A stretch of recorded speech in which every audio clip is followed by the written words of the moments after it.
Hello, everyone, and welcome to Main Street's Swim with Jim. I'm Jim Ludwig, Main Street Financial Planning, and today we have with us Shawn Koch from Koch Financial Partners in Portland, Oregon. Hopefully, it's not raining there today, Shawn. Good morning. Morning. And it's beautiful, sunny fall day here today. Well, we're glad of that because the topic we'd like to discuss with you today, as an attorney who's now a financial planner, is what kind of debts are there, and how does that pertain to financial planning? Mhm. Debts are an important piece of financial planning because really, when you've accumulated a debt, it's you've purchased an item or you've gone to school or something and you've taken out some debt, and so you owe money, but you've already essentially got the item. Now you have to pay for it later. So many debts, many types of debts people have. People have home mortgage debts. If they buy a home, they put some money down and then they owe a mortgage to pay off the rest. If folks go to school, they may take out some loans for tuition, and then they will have to pay those back when they get out of school. Those kinds of debts. So those are the kind of debts that we deal with in financial planning. And because you have to, support those debts in the form of paying payments on them, that's less that you have available to either use for your day-to-day life now or to save for a rainy day or for retirement or another sort of goal. Okay, well, there's good debt and bad debt. What are some of the popular ways to get out of debt, and what does it take to be successful? There are really kind of three main types of debt that I think and a reason that many people get into debts. One reason is if somebody has a friend, relative, acquaintance that they're supporting. So let's say you've got somebody working, paying all their bills, everything is just fine, but they have a child that has failed to launch and is on their couch, or if they've got someone that they need to support that's outside of their primary family unit. Their budget might be under great control, but if somebody else is controlling that budget because they're supporting someone else, they really can't control their spending. And they might end up accumulating a lot of debts because of this other person. And I think people in that kind of situation, the obvious answer is they need to kind of reconfigure their family unit and make sure that they are just supporting, their own family unit and helping to get that person that they're assisting to a greater level of self-sustainability. And then that's one way to kind of cut off debts is to, if you've got a problem with that, somebody that you're supporting that's not supporting themselves, helping them to get self-sufficient so that you don't accumulate debt for them. Another reason that people go into debt is some people do what I call kind of unconscious spending, where they say have a credit card or debit card and they're just really spending too much and not really seeing how that fits in their budget.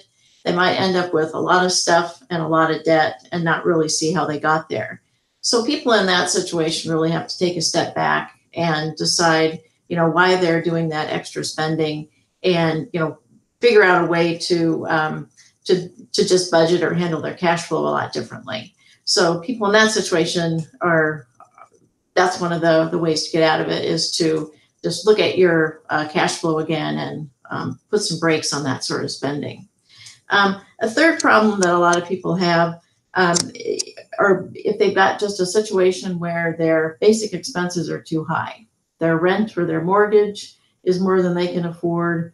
Maybe they have a gym membership that's expensive, but they don't go to the gym anymore. Their basic expenses are just too high. That's going to put them in a situation of racking up some debt. And for those folks, we need to get them out of those expensive sort of maintenance expenses and then try to get them in a lower cost of living overall. So that may be selling a car, moving to a cheaper home or something like that. So really, you have to look at why the debt accumulated, and then that's how you really figure out a fix for it is figure out what happened and then make it fix, as opposed to just like a one size fits all a one size fits all for every kind of debt issue. There's a famous broadcaster named Dave Ramsey, and he talks about snowballs and avalanches. What is that?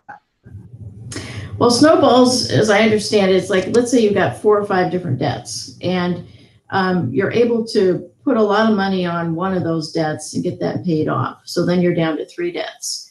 But you go ahead and you take, let's say you're putting $1,000 towards these 4 different debts. You now put $1,000, you get one paid off, you put $1,000 towards 3 debts. So that enables you to pay those 3 off faster, and that sort of thing.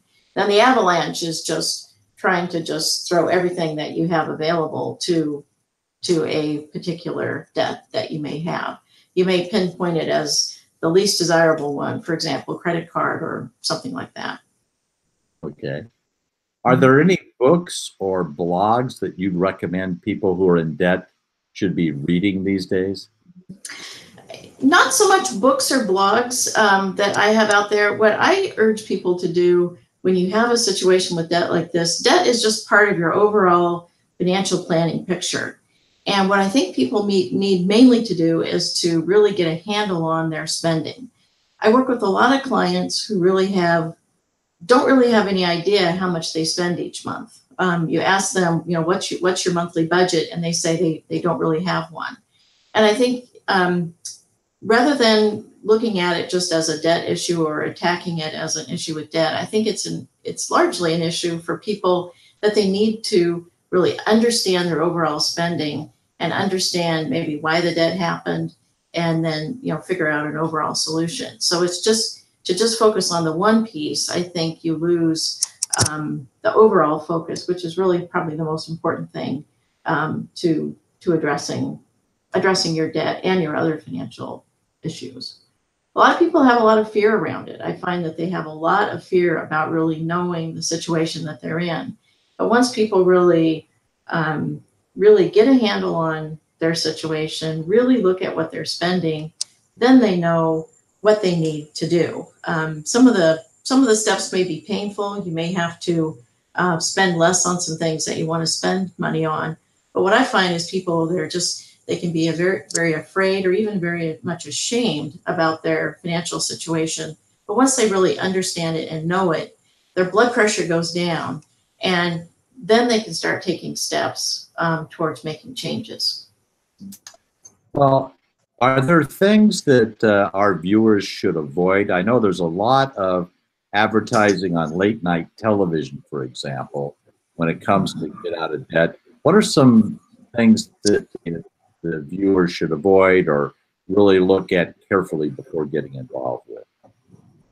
Well, there are people who will help you, say, consolidate debts or debt consolidators, and you have to really look closely at their motives and why they're doing that. And there are some companies that are really, they work as nonprofits, so nonprofit entities that are true consumer counselors. And there's an organization called the National Foundation for Credit Counseling. And there are some organizations that work with that group, or kind of parts of that group around the country, who really try to sit down with folks and talk to them about their personal financial situation, their debts, and maybe some options. So if you're going to someone who can, say, quickly give them some money and go consolidate debts and maybe pay them off for you, you have to look very closely at what you're getting with those kind of folks. I wouldn't urge people to look at debt consolidation. I would urge them to look at true financial counselors that can help talk to them about their particular situation. Because it's really hard to see a one size fits all for people when it comes to debt. Everyone is at a different life stage. We have different income levels. We have different needs. And it's really going to someone that's a true counselor that can really assist you is, I think, a better way to go than to like a debt consolidation firm. That is a good approach. And I'll put a link to that foundation in our comment section. Any last minute tips for our viewers that we haven't covered so far? Well, I think, debt is just one part of people's personal financial situations. And as I say, I can't emphasize more strongly that it's just important that people understand the situation they're in, understand their spending, and really know what it is. And don't be ashamed about it. Don't be afraid of it. Face it head on. And then once you see the situation you're in, then you can be taking steps to make changes. Just, I tell my clients, if let's say you suspect you have high blood pressure, you might need medication. Unless you take your blood pressure, you're not going to know what it is and what you need. Same thing with financial planning is don't be afraid of it. Get in there, roll up your sleeves, figure out what it is, and then begin to take steps. It's that fear factor really impedes a lot of people. And that I find once they get past that, people can really make some really profound and positive changes. So. They can, and we see them. And so we thank you for your thoughts and your ideas today, Shawn. We've been speaking with attorney and financial planner Shawn Koch from Koch Financial Planners Partners in Portland, Oregon. And this has been Jim Ludwig, the founder of Main Street Financial Planning. And we call the show Swim with Jim because we want to help you avoid those sharks. Everybody, have a great day. And thank you again, Shawn. We appreciate you participating with us. Thanks, Jim. Bye now.